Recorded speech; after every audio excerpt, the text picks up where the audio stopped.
Assalamualaikum warahmatullahi wabarakatuh. Waalaikumsalam warahmatullahi wabarakatuh. Kepiting menjepit kerang dimasak, cocokin saus.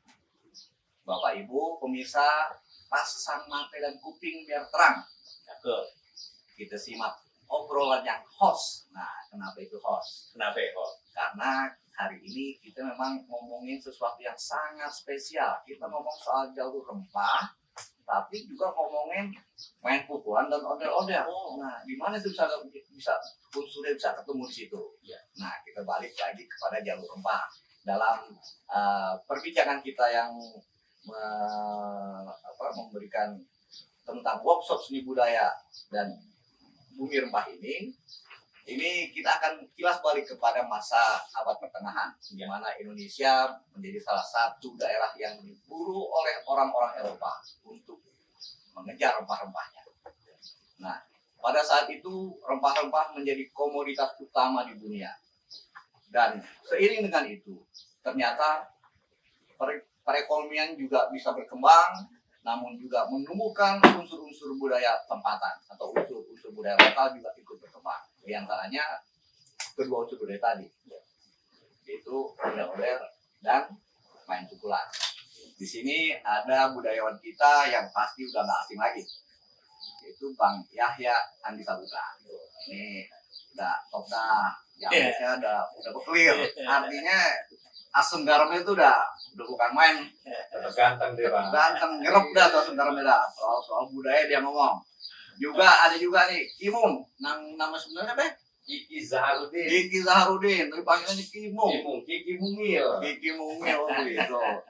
Beliau ini pelaku dan juga pembina pencaksilat aliran Sikojor. Sekojor bukan sekonyong-konyong. Oh, bukan. Sekojor. Nah, apa itu sekojor? Nanti akan dibahas lebih jauh. Tapi sebelumnya kita bicara dulu nih sama Bang Yahya soal rempah-rempah dan budaya yang menyertainya tumbuh bersama dengan rempah-rempah. Itu kenapa begitu Bang Yahya?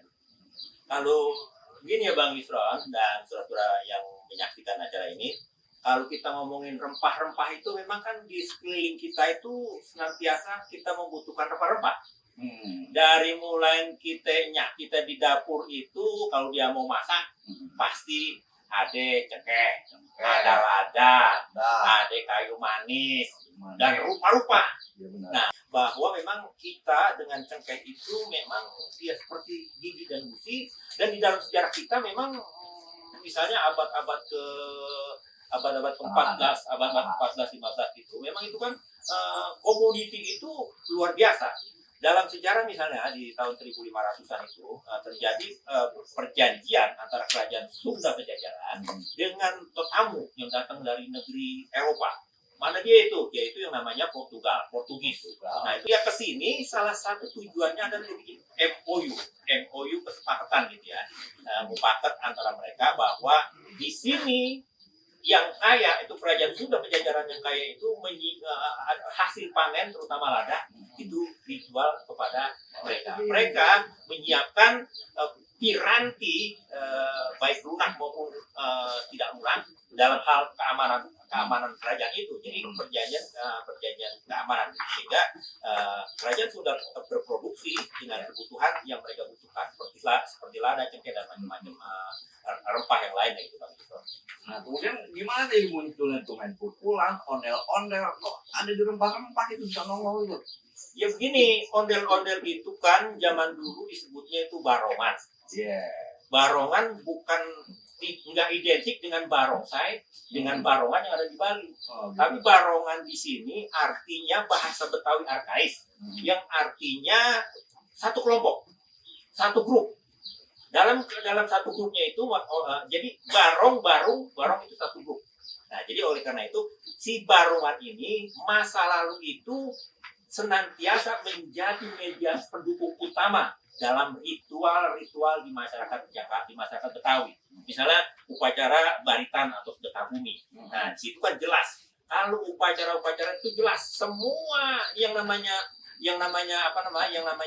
rempah itu ada di situ. Dia ada di kuliner, ada yang dipersembahkan, ada buat obat, ada buat tepel-tepel ini, ada buat macam-macam untuk bebersih, untuk obat segala macam dia ada di situ.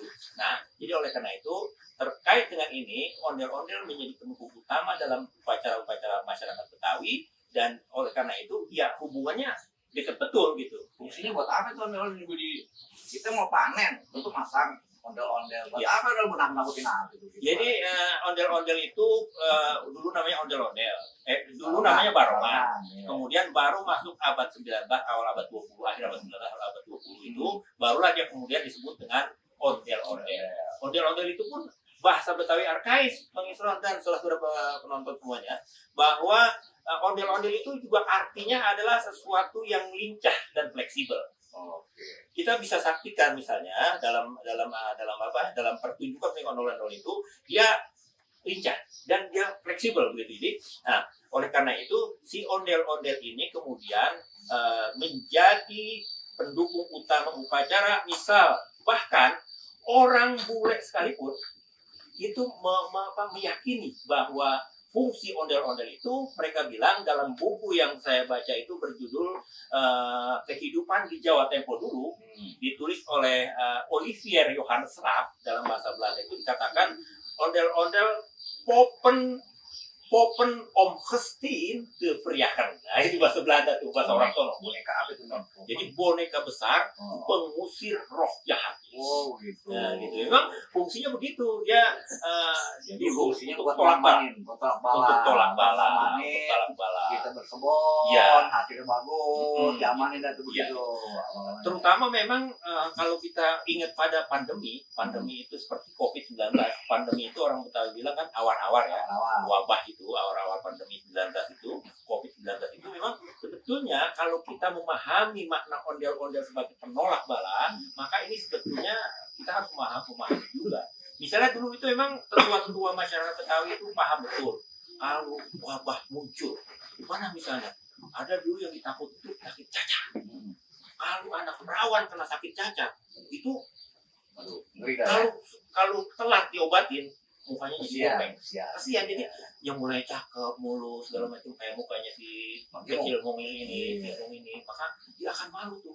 Kok bopeng itu? Jadi nilainya berkurang ya dari sisi estetika kita memandang dia. Maka buru-buru panggil ondel-ondel untuk melakukan upacara ngupuk namanya.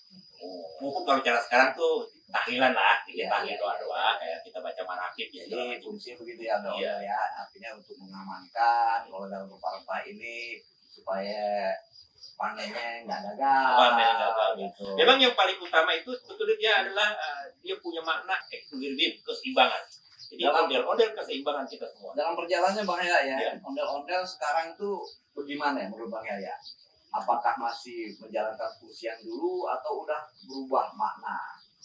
Itu, Bang Yaya. Jelasnya semua seni tradisional itu, Bang Isron dan Bang Timu, itu jelas dia nggak berubah menurut saya. Yang berubah justru itu pemahaman kita. Jadi kalau generasi sekarang generasi milenial, nanti ada muncul generasi alfa di kemudian hari. Nah itu dia nggak tahu, dia taunya ondel-ondel jalan di jalan buat ngamen, buat apa, tapi dia nggak ngerti itu. Jadi fungsi dan peran ondel-ondel dari dulu sampai sekarang, baik bentuk dan fungsinya itu nggak berubah. Yang berubah adalah pemahaman masyarakat sekarang. Jadi dia nggak ngerti lagi makna ondel-ondel apa. Jadi kegunaan ondel-ondel apa di tengah masyarakat, sejarah ondel-ondel apa, yang dia tahu ondel-ondel untuk ngamen-ngamen, kemudian ada yang sekarang dimanfaatkan oleh oknum-oknum tertentu untuk ngemis-ngemis.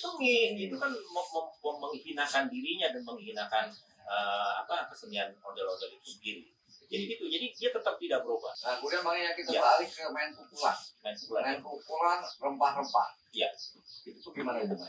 Main pukulan rempah-rempah. Sama juga, karena dalam upacara rosulan ya, misalnya ya, dalam kan kita kalau yang tradisi masyarakat Betawi itu kan kalau menerima murid dalam silat main pukulan itu senantiasa ada upacara namanya merosul atau rosulan.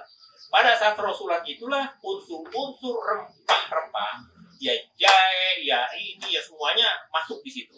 Karena memang unsur rempah itu memberikan pengaruh positif kepada misalnya harum-haruman. ya harum-harum cendana, harum-haruman apa sih? Kalau kita mau tahlilan tuh kan selalu dibakar setanggi gitu ya. Itu kan harum-haruman itu di samping memang mengharumkan kawasan kita, tetapi dia simbol kalau kata kita sekarang tuh apa sih namanya password, unsur magis juga. Ya unsur magis dan password. Jadi password untuk membuka aura dan yang maha kuasa itu memberikan izin. Katakanlah kalau kita tok assalamualaikum kita izin. Nah, kita kayak harum-haruman gitu. Bahkan kemudian harum-haruman ini kemudian menjadi unsur penting dalam peribadatan manusia Betawi untuk senantiasa berharum-haruman gitu ya. Jadi harum cendana, harum buhur, harum macam-macam itu menjadi kode tersendiri, password tersendiri untuk kan passwordnya banyak tuh. Ya. Kalau zaman dulu tuh misalnya dalam upacara sedekah bumi misalnya passwordnya banyak. Ada bekakak ayam, ada nasi kuning, ada rokok, ada buah-buahan, ada rujak, ada jampe-jampe juga. Nenek unduk-unduk, kaki unduk-unduk, ada daging mungsil, itu aja seperti itu. Itu kan password tuh. Kalau kita mau buka kita punya WA atau mau buka kita punya FB atau segala macam itu kan harus ada password. Kalau passwordnya kita lupa, ya otomatis gagal kita masuk ke dalam upacara itu. Baik, sekarang kita beralih Bang Timung sebagai pelaku main pukulan. Ya. Itu tadi dikatakan Bang Yahya bahwa rempah-rempah itu jadi bagian dari ritual untuk memulai sebuah perguruan atau seorang murid untuk mendapatkan ilmunya dari perguruan tersebut. Nah, sekarang masih begitu nggak Bang Timung? Ya, terima kasih Bang Ruslan, Bang Yahya. Jadi unsur rempah-rempah yang masuk ke dalam dunia permainan pukul di tanah Betawi khususnya memang benar tadi apa yang disampaikan sama orang tua kita ya.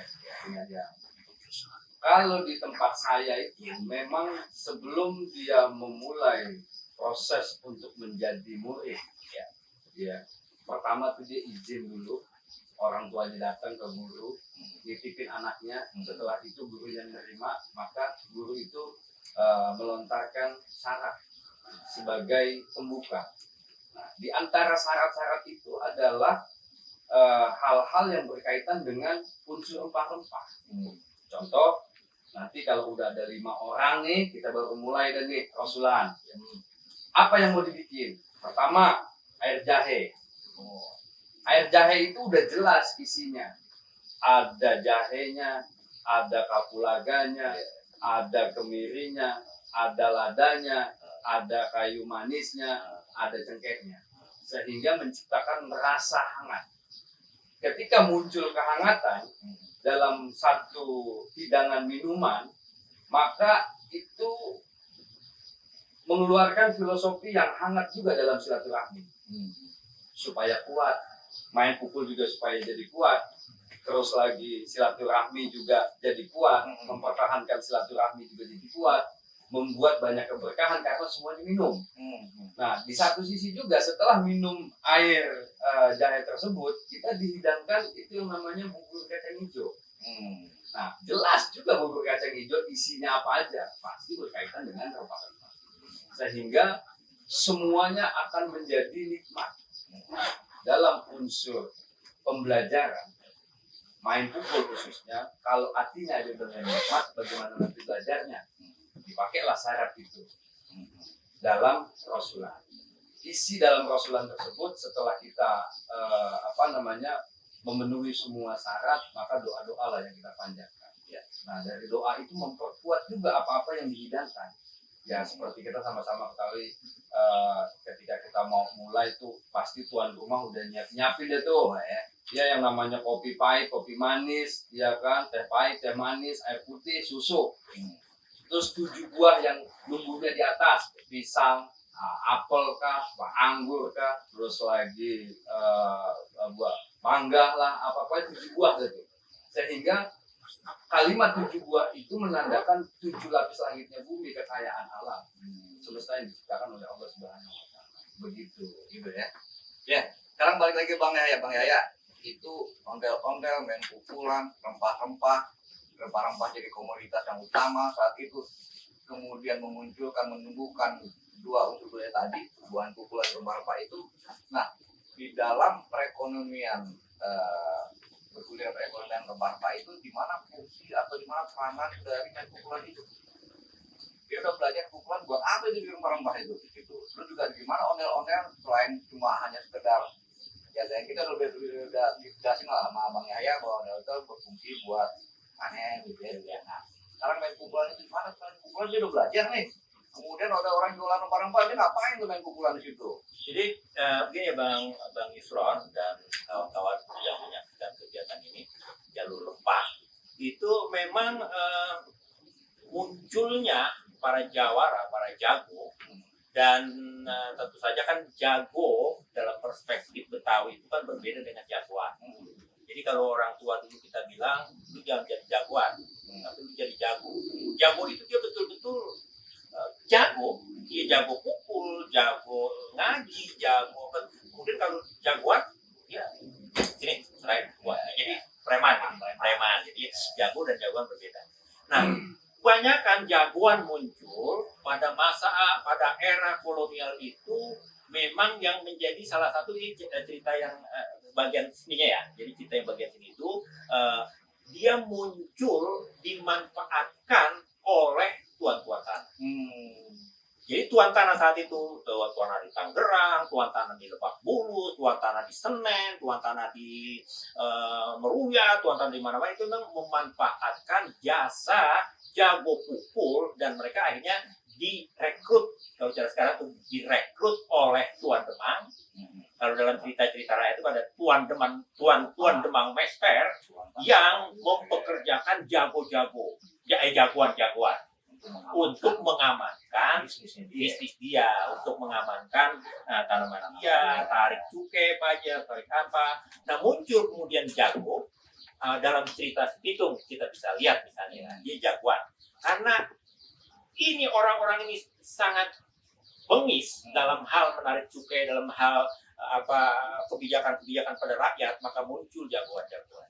Nah, muncul Bang Pitung, kemudian pemberontakan petani muncul, Kaling Bapak Kaya di Jakarta Barat, kemudian muncul jago-jago dari Condet, kemudian muncul jago-jago dari Bekasi sampai kepada Depok, Rama, Ratu Jaya itu muncul. Jadi memang ilmu main pukulan muncul secara bersamaan dengan pemanfaatan rempah-rempah itu. Karena tuan-tuan tanah, terutama ketika terjadi kultur stelsel itu kan mengharuskan rakyat menanam tanaman yang laku dijual di dunia internasional. Itu syarat oleh para penjajah. Maka muncul tanaman-tanaman itu muncul orang-orang yang harus mengamankan. Jadi jagoan yang muncul di situ, tantang-tantang yang pakai kayak beginilah. Kira-kira pangsinya begini, pangsi hitam, golok, kemudian cincin yang merapat. Kalau jagoan itu memang cincinnya pandan, kecubung, kemudian kaca warna. Nah, itu. Tapi kalau jago kan sekalian dia jago itu kan dia ngajar ngaji juga, maka dia cincinnya pun berbeda namanya. Dia pakai pakai model-model yang ruby itu apa tuh? Ada satu, kemudian yang ada bahan-bahan emasnya tuh virus, jadi kira-kira begitu. Dan ini pun ya Bang Imron, Bang Yusron, ini pun menjadi senjata bagi jago, karena ini bisa menjadi senjata. Pak, gitu kan ya. Jadi kira-kira begitu. Dan jadi sangat berhubungan lah, dan memang sejarah mencatat itu ada yang menyedihkan, ada yang membanggakan kita. Terakhir Bang Gimung ya. Sekarang gimana nih jagoan zaman sekarang? Masih bela-belain yang tuan tanah itu apa kagak? Gimana nih? Nah, jadi dia kan ngajarin banyak murid. Murid itu sudah didapat kalah. Jadi di era milenial sekarang unsur main pukul Betawi itu memang udah berbanding jauh ketimbang kita melihat atau berada di tahun-tahun pada sebelumnya. Justru main pukul ini kita kemas menjadi satu ilmu yang di-save di badan, disimpan di badan, biar ini anak punya bekal Artinya main pukul itu bukan berarti anak Betawi mau jadi orang jagoan yang tadi dibilang, atau frontal, atau tukang berkelahi, atau tukang apa. Tapi ini melambangkan simbol keberanian seorang laki-laki untuk jadi pemimpin, khalifah. Ya. Karena dia, ya kan kalau prinsip orang Betawi maka jangankan serinya, kalahnya juga ogah. Kan gitu. Yang kalahnya, Jangan kalahnya, serinya juga ogah. Nah, iya. itu prinsip ya. Jadi kita kemas main pukul di zaman sekarang itu yang kita edukasi adalah hawa nafsu hilafiahnya, sehingga nanti dia punya bekal untuk dia bawa kemana-mana, menjadi ilmu pengenalan tradisi budaya, sehingga budaya ini terus berkembang, tradisinya juga terus berkembang sampai kita dapat amanat dari orang tua. Lu udah megang tradisi, lu pertahankan tradisi, maka di situ lo jadi anak yang berbudaya dan berbudi pekerti, berbangsa, berkesatuan negara Republik Indonesia. Ya, Gitu. Tapi saya mau tambahin begini ya Bang Murat, Bang Yusron ya. Dalam prinsip main pukulan Betawi itu musuh nggak dicari. Tapi kalau dia datang petantang teteng, pantang kita lari. Kita beli lah. Nah kita benar dijual beli. Kita beli. Tapi memang begini, dari sanggar-sanggar main pukulan ini untuk zaman sekarang ya, saya melihat tuh muncul kesenian-kesenian lain di bina situ. Dari grup main pukulan sekojor misalnya, dia kemudian bisa main palang pintu. Dia belajar rebana, dia belajar pantun, kemudian dia belajar baca sike, Allahumma. Kemudian dia juga muncul hal-hal lain. Jadi dari situ muncul satu kesatuan. Jadi dia tidak berdiri sendiri. Kalau dalam perspektif menghidupkan seni budaya lain. nah, menghidupkan yang lainnya. Karena akhirnya dia pakai seragam, dia segala macam, dia hormat sama orang tuanya. Jadi begitulah kira-kira. Ya Bang Yaya, Ya. Bang Kimung, Siap. karena waktu kita terbatas, Jadi waktu habis nih. habis. Dan pemirsa, demikianlah perbincangan host kita pada hari ini. Dan mudah-mudahan banyak manfaatnya buat kita, sehingga kita juga bisa kembali kepada jati diri kita sebagai bangsa yang berbudaya dan mau melestarikannya, dan juga bermanfaat untuk perkembangan manusia, bukan hanya manusia Indonesia, bukan hanya manusia Betawi, apalagi, tapi juga manusia secara umum sebagai khalifah di bumi Allah Subhanahu wa Ta'ala. Demikian, Bang Yaya, terima kasih, Bang Ibu, terima kasih. Wassalamualaikum warahmatullahi wabarakatuh. Waalaikumsalam warahmatullahi wabarakatuh.